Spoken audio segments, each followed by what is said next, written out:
ಶನಿವಾರ ಶನೇಶ್ವರ ಸ್ವಾಮಿಗೆ ಪೂಜೆ ಮಾಡೋಕ್ಕೆ ಬಂದ್ವಿ.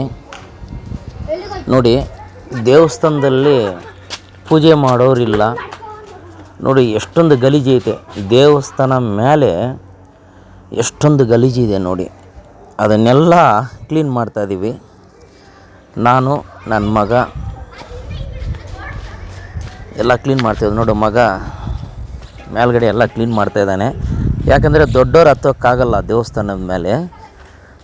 ನಮ್ಮ ಮಗನ್ನ ಹತ್ಸಿದ್ದೀನಿ.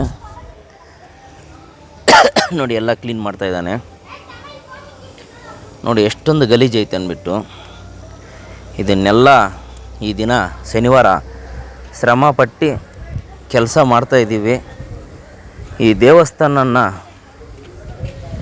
ಒಳ್ಳೆ ರೀತಿಯಲ್ಲಿ ಡೆವಲಪ್ಮೆಂಟ್ ಮಾಡಬೇಕನ್ನೋದೇ ನಮ್ಮ ಶಿವ ಸೇವಾ ಟ್ರಸ್ಟು ಆಸೆ. ನೋಡಿ, ಮಾದೇಶನೂ ಬಂದ. ನಮಗೆ ಮಾದೇಶ ಹೆಲ್ಪ್ ಮಾಡೋಕ್ಕೆ ಬಂದವನೇ, ಕರೆದ ತಕ್ಷಣ ಬಂದವನೇ. ನೋಡಿ, ರಚ್ಚಕಟ್ಟು ನಾಗದೇವತಾ ಇರುವಂಥ ಸ್ಥಳ ನೋಡಿ ಯಾವ ಥರ ಇದೆ ಅಂದ್ಬಿಟ್ಟು. ಇದನ್ನು ಯಾರು ಇಡ್ಸ್ಕೊಳೋರಿಲ್ಲ, ಇದಕ್ಕೆ ಯಾರು ಪೂಜೆ ಮಾಡೋರು ಇಲ್ಲ. ನೋಡಿ, ನಾವು ಬಂದಿದ್ದೀವಿ.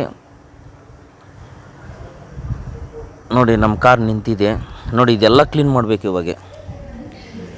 ನೋಡಿ, ರಚ್ಚಕಟ್ಟು ಯಾವ ಥರ ಐತೆ ಅಂದ್ಬಿಟ್ಟು. ಇದನ್ನೆಲ್ಲ ನಮ್ಮ ಕಡೆಯಿಂದ ಇದನ್ನು ಕ್ಲೀನ್ ಮಾಡಿ ಒಂದು ಒಳ್ಳೆ ದೇವಸ್ಥಾನ ಮಾಡಬೇಕನ್ಬಿಟ್ಟೆ ನಮ್ಮ ಆಸೆ. ನೋಡಿ, ಕಾಡು ಥರ ಇದೆ. ಇದನ್ನೆಲ್ಲ ಚೆನ್ನಾಗಿ ಮಾಡ್ತೀವಿ 100%. ಅದೇ ಥರ ನನಗೆ ಸಹಾಯ ಮಾಡೋಕ್ಕೆ ಮಾದೇಶ್ ಬಂದಿದ್ದಾರೆ, ಮತ್ತು ಮಾದೇಶ್ ಅವರು ಮಗ ಬಂದವ್ರೆ. ನೋಡಿ, ಇದನ್ನೆಲ್ಲ ಮತ್ತು ಆ ದೇವಸ್ಥಾನದಲ್ಲಿ ವಿಪರೀತ ಗಲೀಜೈತೆ. ನೆಕ್ಸ್ಟ್ ವೀಡಿಯೋದಲ್ಲಿ ನೀವು ನೋಡಿ, ದೇವಸ್ಥಾನದಲ್ಲಿ ವಿಪರೀತ ಗಲೀಜಿದೆ. ಅಬ್ಬಾ, ನೋಡಿ, ಇದು ದೇವಸ್ಥಾನ ಮ್ಯಾಲೆ ಇದ್ದಿದ್ದು. ನೋಡಿ, ಪೂಜೆ ಮಾಡೋರು ಇಲ್ಲ ಈ ದೇವಸ್ಥಾನಕ್ಕೆ, ಶನೇಶ್ವರನ ದೇವಸ್ಥಾನಕ್ಕೆ. ದೇವಸ್ಥಾನ ಮೇಲ್ಗಡೆ ಇರುವಂಥ ಕಚಡಾನ ತೆಗೆದು ಕೆಳಕ್ಕೆ ಬಿಸಾಕಿದ್ದೀವಿ. ಫುಲ್ ಕ್ಲೀನ್ ಮಾಡ್ತಾಯಿದ್ದೀವಿ ನಮ್ಮ ಶಿವ ಸೇವಾ ಟ್ರಸ್ಟ್ ಕಡೆಯಿಂದ. ಜೈ ಶನೇಶ್ವರ.